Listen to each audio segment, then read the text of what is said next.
सादर नमस्कार, सादर जय जिनेंद्र। क्षमा ब्रेकिंग जैन न्यूज प्रतिदिन प्रातः, दोपहर एवं रात्रि में देश भर से संपूर्ण जैन समाज से संबंधित सही और सकारात्मक समाचारों के लिए देखना और सुनना न भूलें। साथ में आपसे विनम्र निवेदन है कि यदि आपने इस चैनल को सब्सक्राइब नहीं किया है तो कृपया अवश्य कीजिए और शेयर और लाइक करके धर्म प्रभावना में सहयोगी एवं सहभागी बनिए। आज दिल्ली में 15 अगस्त को लाल किले पर आयोजित भारत के प्रधानमंत्री श्री नरेंद्र मोदी जी के संबोधन के पूर्व दूरदर्शन द्वारा प्रसारित लाइव प्रसारण में दिखाया गया दिल्ली का लाल किले के सामने स्थित सुप्रसिद्ध प्राचीन दिगंबर जैन लाल मंदिर। इस संबंध में क्या कहा गया कमेंट्री में, लीजिए सुनिए। भगवान पार्श्वनाथ धाम काकोरी में स्थित साधु सेवा धाम आगम के पथ पर चलने वाले ऐसे दिगंबर जैन मुनिराज, आरिका माता जी व अन्य त्यागी व्रतियों के विश्राम एवं आहार की पूर्ण व्यवस्था कर रहा है,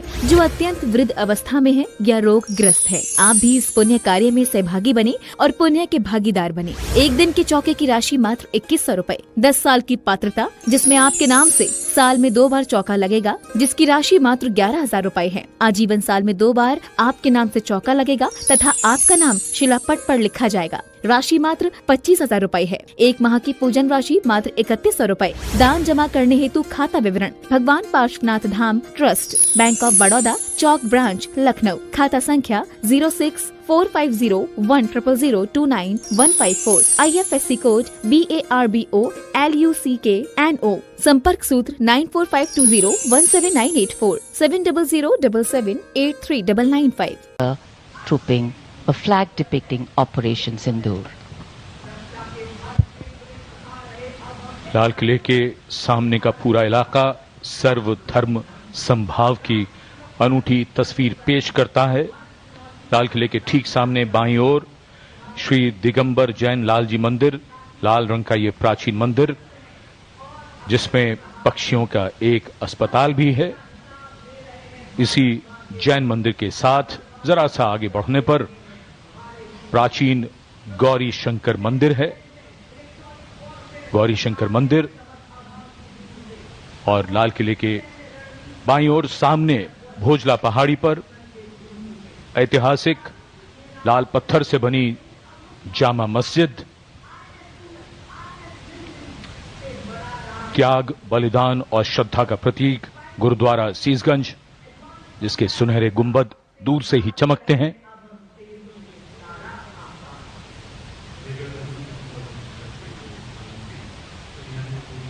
सर्व धर्म संभाव का विचार भारत के मूल में है और इस इलाके में आर्य समाज मंदिर भी है और सेंट्रल बैप्टिस्ट चर्च भी। भले ही वो कैमरे की नजर से दूर हैं, लेकिन हैं यही इसी इलाके में मौजूद। और ये विशिष्ट दीर्घा, जहां केंद्रीय मंत्री, सेना के अध्यक्ष, सैन्य अधिकारी, गण्यमान्य व्यक्ति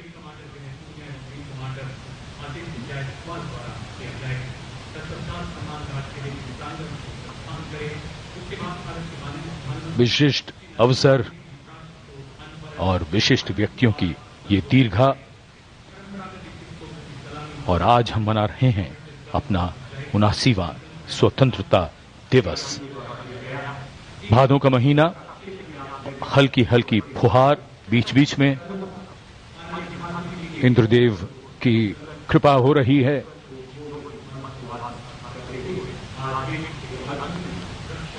In fact, today we do more than just observe tradition and ceremony.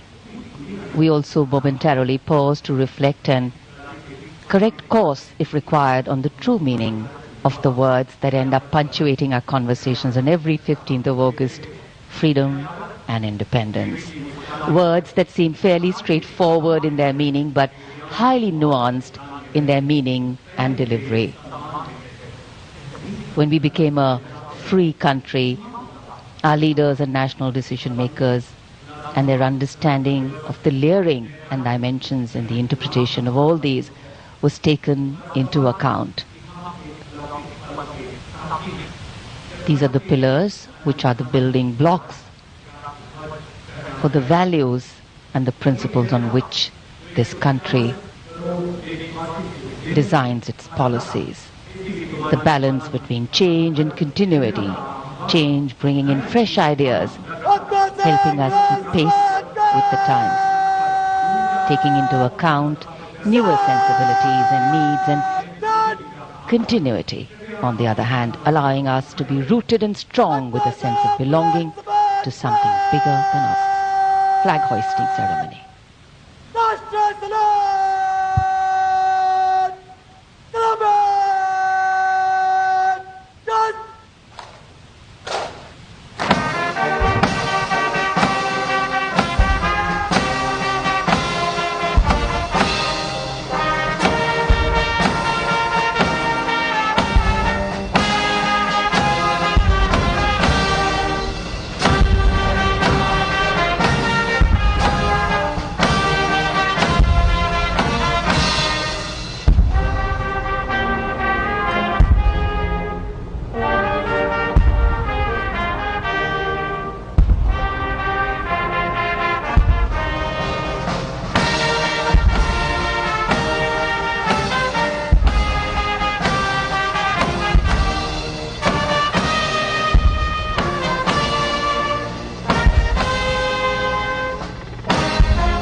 उन्यासीवां स्वाधीनता दिवस समारोह भारत का तिरंगा शान से लहरा रहा है और तिरंगे के लहराते ही आसमान की ओर निगाहें जाती हैं। इस वर्ष स्वाधीनता दिवस समारोह को अनोखा कलेवर प्रदान कर रहे हैं भारतीय वायुसेना के 2 Mi-17 हेलीकॉप्टर्स, एक राष्ट्रीय ध्वज लिए हुए आपके स्क्रीन पर फूलों की वर्षा करता हुआ, और दूसरा ऑपरेशन सिंदूर को दर्शाने वाला ध्वज लिए हुए। इन हेलीकॉप्टर्स की कमान संभाल रहे हैं विंग कमांडर विनय पूनिया और wing commander Aditya Jaiswal.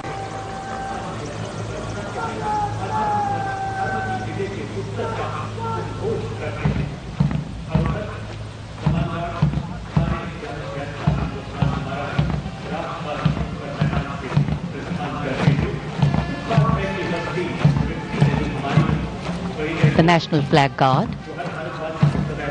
smartly marching away. These beautiful shots are strategically placed cameras. Some of the positions where our camera people are placed are in fact very difficult to reach also. But the aim of visual communication is to give you visual perfection. That's been the endeavor always of our telecasts.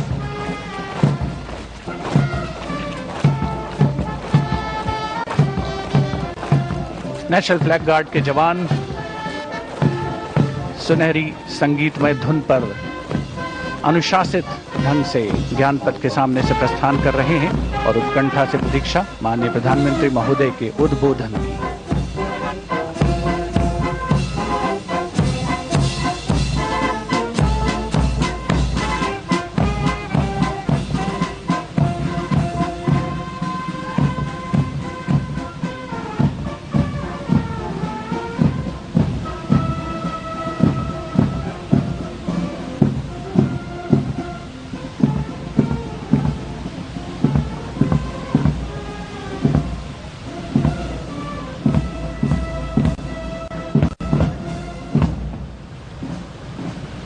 Bharat के प्रधानमंत्री श्री नरेंद्र मोदी ने दिल्ली के लाल किले पर आयोजित स्वतंत्रता दिवस के पावन अवसर पर अपना संबोधन देते हुए कही महत्वपूर्ण बात की यही समय है, सही समय है। क्यों? लीजिए सुनिए। हमारे पूर्वजों ने त्याग और बलिदान से आजादी पाई है, हमें स्वतंत्र भारत दिया है। उन महापुरुषों के प्रति हमारा कर्तव्य है कि हम हमारे देश में ऐसी हरकतों को स्वीकार न करें। उनकी सच्ची श्रद्धांजलि होगी। और इसलिए मैं आज लाल किले की प्राचीर से कहना चाहता हूं, हमने एक हाई पावर्ड डेमोग्राफी मिशन शुरू करने का निर्णय किया है। ये मिशन, इस मिशन के द्वारा ये जो भीषण संकट नजर आ रहा है, भारत पे मंडरा रहा है जो संकट है, उसको निपटाने के लिए तय समय में सुविचारित सुनिश्चित रूप से अपने कार्य को करेगा, उस दिशा में हम आगे बढ़ रहे हैं। मेरे प्यारे देशवासियों, कल जन्माष्टमी का पावन पर्व है। भगवान श्री कृष्ण का जन्मोत्सव देश में मनाया जाता है। साथियों, जब मुझे भगवान श्री कृष्ण याद आते हैं तो हम देख रहे हैं कि पूरे विश्व में आज युद्ध के तौर तरीके बदल रहे हैं। हमने देखा है कि भारत युद्ध के हर नए तौर तरीकों को निपटने में समृद्ध है। हमने ऑपरेशन सिंदूर में दिखा दिया है। टेक्नोलॉजी में जो भी महारत थी, पाकिस्तान ने हमारे सैन्य ठिकानों पर, हमारे एयरबेस पर, हमारे संवेदनशील स्थानों पर, हमारे आस्था के केंद्रों पर, हमारे नागरिकों पर मिसाइल्स, ड्रोन अनगिनत मात्रा में उन्होंने वार किया। देश ने देखा है, लेकिन देश को सुरक्षित रखने के जो प्रयास पिछले 10 साल में हुए हैं, उस ताकत का परिणाम था कि उनके हर हमले को हमारे जाबाजों ने और हमारी टेक्नोलॉजी ने तिनके की तरह बिखेर दी।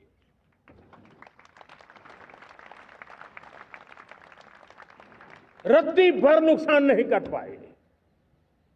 और इसलिए जब युद्ध के मैदान में टेक्नोलॉजी का विस्तार हो रहा है, टेक्नोलॉजी हावी हो रही है, तब राष्ट्र की रक्षा के लिए, देश के नागरिकों की सुरक्षा के लिए हमें भी, हमने जो आज महारत पाई है, वो महारत का और विस्तार करने की जरूरत है। हमने आज जो महारत पाई है, उसको लगातार अपग्रेडेड करते रहने की आवश्यकता है। और इसलिए साथियों, मैंने एक संकल्प लिया है। मुझे आपके आशीर्वाद चाहिए, कोटि कोटि देशवासियों के आशीर्वाद चाहिए, क्योंकि समृद्धि कितनी ही क्यों न हो, अगर सुरक्षा के प्रति उदासीनता बरतते हैं तो समृद्धि भी किसी काम की नहीं रहती। और इसलिए सुरक्षा का महत्व बहुत बड़ा है। और इसलिए मैं आज लाल किले की प्राचीर से कह रहा हूं, आने वाले 10 साल में 2035 तक राष्ट्र के सभी महत्वपूर्ण स्थलों, जिनमें सामरिक के साथ साथ सिविलियन क्षेत्र भी शामिल है,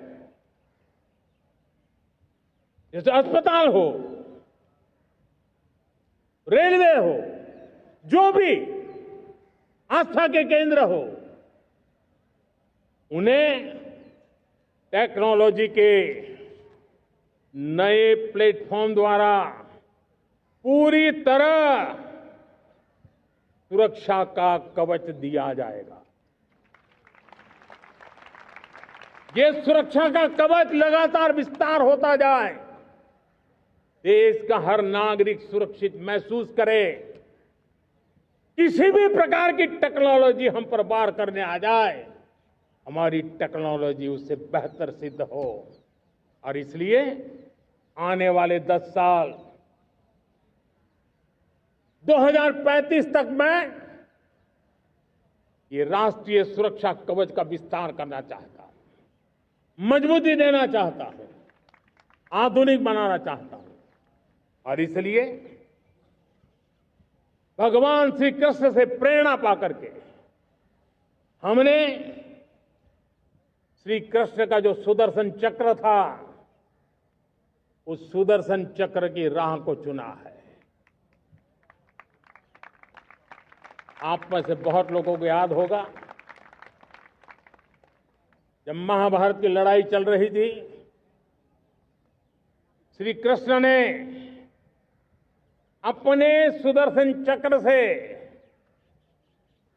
सूर्य के प्रकाश को रोक दिया था और दिन में ही अंधेरा कर दिया था। सूर्य प्रकाश को सुदर्शन चक्र से रोक दिया था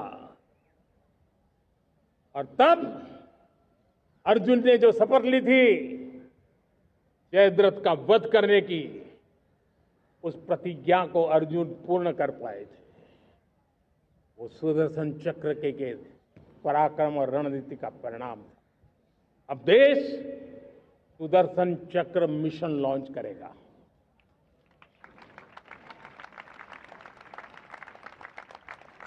ये मिशन सुदर्शन चक्र एक पावरफुल वेपन सिस्टम दुश्मन के हमले को न्यूट्रलाइज तो करेगा ही करेगा, लेकिन कई गुना ज्यादा दुश्मन पर हिट बैक करेगा।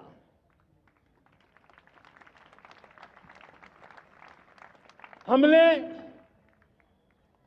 भारत के इस मिशन सुदर्शन चक्र के लिए कुछ मूलभूत बातें भी तय की है। आने वाले 10 सालों में हम उसको प्रखरता से आगे बढ़ाना चाहते हैं। एक तो ये पूरी आधुनिक सिस्टम, इसके लिए रिसर्च, डेवलपमेंट, उसकी मैन्युफैक्चरिंग हमारे देश में ही हो, हमारे देश के नौजवानों के टैलेंट से हो, हमारे देश के लोगों के द्वारा बनी।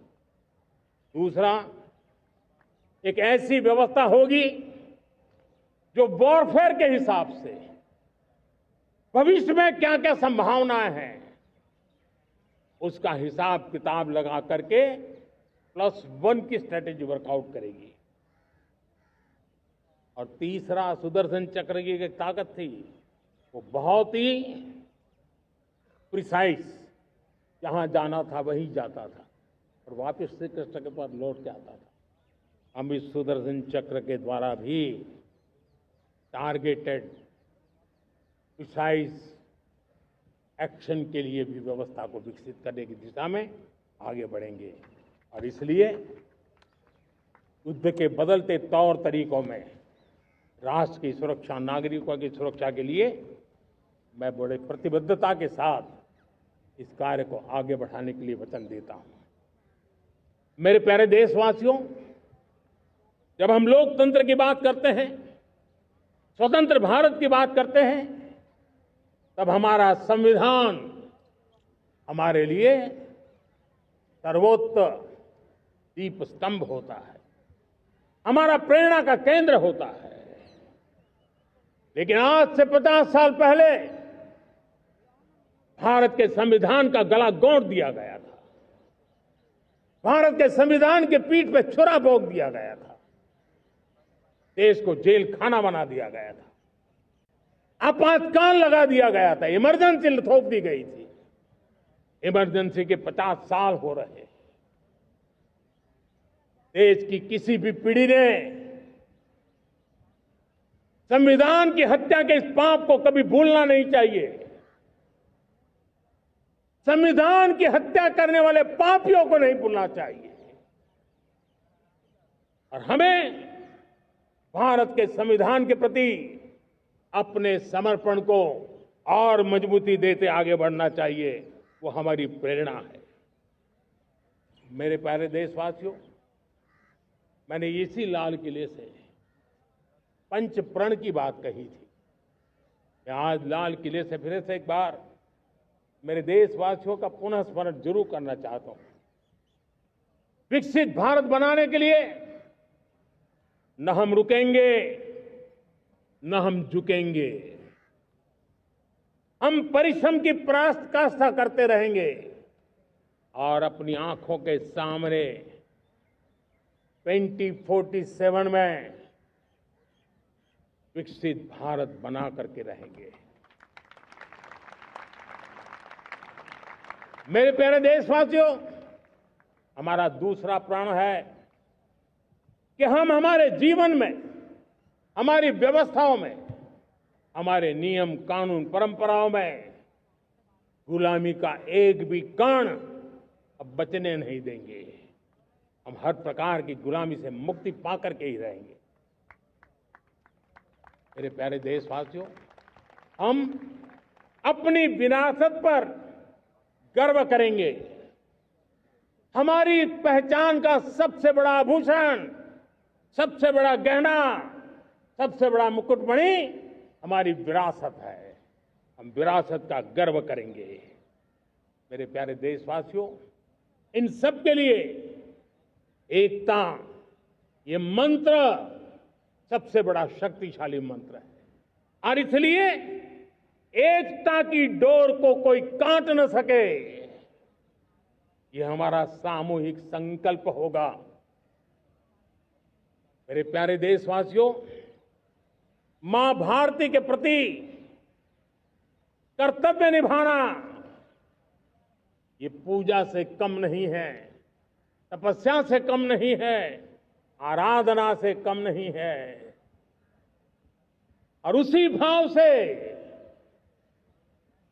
हम सब मातृभूमि के कल्याण के लिए परिश्रम की पराकाष्ठा करते हुए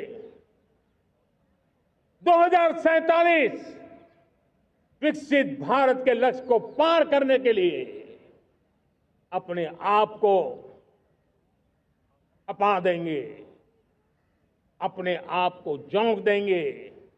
जो भी सामर्थ्य है, कोई भी अवसर को छोड़ेंगे नहीं। इतना ही नहीं, नए अवसरों को निर्माण करेंगे और निर्मित करने के बाद हम 140 करोड़ देशवासियों के सामर्थ्य से आगे बढ़ते ही रहेंगे, बढ़ते ही रहेंगे, बढ़ते ही रहेंगे। मेरे प्यारे देशवासियों, हमें याद रखना है, 140 करोड़ देशवासियों को याद रखना है, परिश्रम में जो तपा है, परिश्रम में जो तपा है, उसने ही तो इतिहास रचा है। परिश्रम में जो तपा है, उसने ही तो इतिहास रचा है। जिसने फौलादी चट्टानों को तोड़ा है, जिसने फौलादी चट्टानों को तोड़ा है, उसने ही समय को मोड़ा है। जिसने फौलादी चट्टानों को तोड़ा है, उसने ही समय को मोड़ा है। और समय को मोड़ देने का भी, समय को मोड़ देने का भी यही समय है, सही समय है। मेरे प्यारे देशवासियों, एक बार फिर आप सबको आजादी के इस महान पर्व की अनेक अनेक शुभकामनाएं देता हूं, बहुत बहुत बधाई देता हूं। मेरे साथ बोलेंगे, जय हिंद, जय हिंद, जय। भारत की स्वतंत्रता के लिए अपना सर्वस्व न्यौछावर करने वाले शहीदों को शत शत प्रणाम, शत शत वंदन। क्षमा ब्रेकिंग जैन न्यूज चैनल परिवार की ओर से आप सभी को आज 15 अगस्त 2025 को स्वतंत्रता दिवस की हार्दिक शुभकामनाएं। इस ऐतिहासिक अवसर पर अमृतकाल में विकसित भारत के संकल्प को और सशक्त बनाएं और अपने देश की उन्नति प्रगति में अपना सार्थक योगदान देते रहें। बहुत बहुत शुभकामनाएं और हार्दिक बधाइयां। वंदे मातरम। जय हिंद, जय Bharat. Kshama breaking Jain news YouTube channel पर विज्ञापन देकर धर्म प्रभावना में बने सहभागी। विज्ञापन देने हेतु संपर्क कीजिए मोबाइल नंबर 9026900740 एवं समाचार एवं वीडियो भेजने हेतु WhatsApp number 9335236222। Kshama breaking Jain news YouTube channel देखने के लिए आपको बहुत बहुत धन्यवाद। सादर प्रणाम, सादर जय जिनेंद्र।